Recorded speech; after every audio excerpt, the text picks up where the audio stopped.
Disclaimer under Section 107 of the Copyright Act 1976. Allowance is made for fair use for purposes such as criticism, comment, news reporting, scholarship, and research. Fair use is a use permitted by copyright statute that might otherwise be infringing. Nonprofit, educational, or personal use tips the balance in favor of fair use.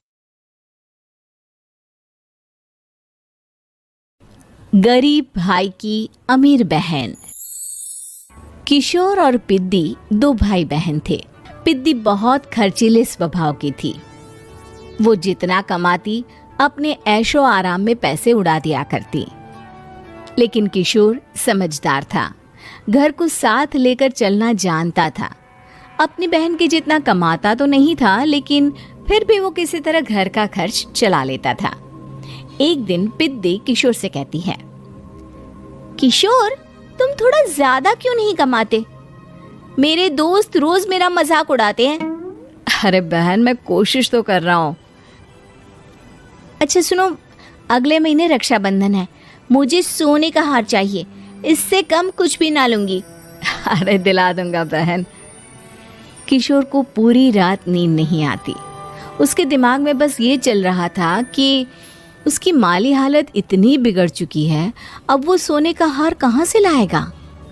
अगले दिन किशोर सुबह सुबह घर से ये बोलकर निकल गया कि पिद्दी, मैं गांव से बाहर जा रहा हूँ, कुछ दिन घर नहीं आऊंगा।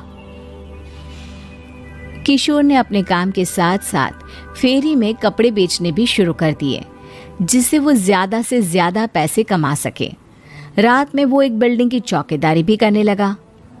अपने काम से थोड़ा बहुत समय निकालकर बस कुछ घंटे की नींद ले पाता था।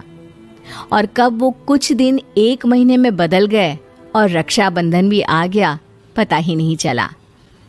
लेकिन किशोर अभी तक घर वापस नहीं लौटा। जहां वो काम करता था, पिद्दी के नाम का गुल्लक रखा हुआ था। किशोर ने उस गुल्लक को फोड़ा और सारे पैसे इकट्ठा करके एक सोने का हार खरीद लिया। घर में पिद्दी किशोर का इंतजार कर रही थी। तभी किशोर आता है। कहाँ चले गए थे? 4 दिन का कहा था और 1 महीने से पता नहीं कहाँ गायब हो गए थे। मैंने बस एक हार मांगा था और तुमने तो घर ही छोड़ दिया। अरे मुझे थोड़ा काम मिल गया था। कुछ नहीं, सब समझती हूँ, बहाने थे तुम्हारे। अपनी बहन के लिए इतना भी नहीं कर सकते, कैसे भाई हो? चलो यहाँ बैठो, राखी बांधती हूँ। पिद्दी ने किशोर को राखी बांधी। वैसे ही किशोर ने अपनी बहन के हाथ में सोने का हार रख दिया। उसकी खुशी का कोई ठिकाना नहीं था। वो मिठाई खिलाए बिना ही नेकलेस लेकर चली गई और शीशे के सामने अपने गले में हार रखकर देखने लगी। किशोर ने लड्डू उठाया और खुद ही खा लिया। ऐसे कई साल गुजर गए। एक दिन पिद्दी की नौकरी छूट गई। अब वो पूरी तरह किशोर पर डिपेंड हो गई थी। आए दिन किशोर को अपने महंगे महंगे शौक गिनाकर उससे पैसे मांगा करती थी। किशोर, कुछ पैसे देना, मुझे पार्लर जाना है। किशोर बिना कुछ बोले उसे पैसे दे देता। ये क्या, 500? अरे इतने में तो मुझे पार्लर में एंट्री मिलेगी बस। अच्छा, देता हूँ ना ज्यादा। अरे कैसे भाई हो, अपनी बहन के लिए इतना भी नहीं कर सकते। किशोर ने जेब से 2000 का नोट निकाला और उसे दे दिया। किशोर गरीबी में रह लेता था, लेकिन अपनी बहन को कभी कोई कमी नहीं होने देता था। बेटा, पिद्दी तुम्हारी बहन है, उसे कभी किसी चीज की कमी मत होने देना और उसका ध्यान रखना, क्योंकि भाई का फर्ज होता है अपनी बहन का ध्यान रखना। किशोर ने माँ की कही ये बात हमेशा के लिए याद कर ली थी। शायद माँ की इसी बात की वजह से किशोर पिद्दी की हर जिद पूरी करता चला आ रहा था। किशोर, आज मैं अपने दोस्तों के साथ पार्टी करने जा रही हूँ, मुझे कुछ पैसे दो ना। किशोर पिद्दी को समझाता है, लेकिन पिद्दी नाराज होकर चली गई और अपने कमरे में सुबक सुबक कर रोने लगी। किशोर अपनी जेब से कुछ पैसे निकालता है और पिद्दी को दे देता है। किशोर खुद कभी अच्छे कपड़े नहीं पहनता, लेकिन पिद्दी को राजकुमारी की तरह रखता। पिद्दी के जाने के बाद किशोर अपने काम पर निकल गया। एक तरफ पिद्दी अपने दोस्तों के साथ मस्ती कर रही थी, तो वहीं दूसरी तरफ किशोर पैसे कमाने के लिए कड़ी मेहनत कर रहा था। कुछ और दिन ऐसे ही बीत गए। एक दिन पिद्दी एक लड़के को लेकर घर आई और उसे किशोर से मिलवाया। किशोर, मुझे इस लड़के से शादी करनी है, लेकिन इनके मम्मी पापा बोल रहे हैं कि उनको दहेज में एक कार चाहिए, तभी वो मेरा और पंकज का रिश्ता कबूल करेंगे। लेकिन बहन, कार खरीदना कोई सब्जी खरीदने के बराबर तो नहीं है। अरे कैसे भाई हो तुम? अपनी बहन के लिए इतना नहीं कर सकते? देखो, मैं ज्यादा इंतजार नहीं कर सकती, तुम्हें 1 साल में मेरे लिए कार खरीदनी ही होगी।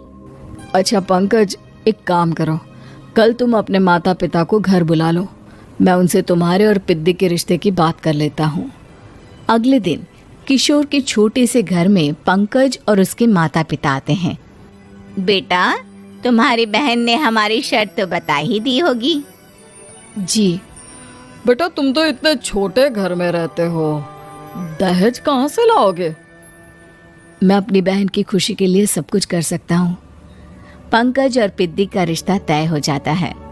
किशोर अब अपनी क्षमता से 4 गुना ज्यादा काम करने लगता है।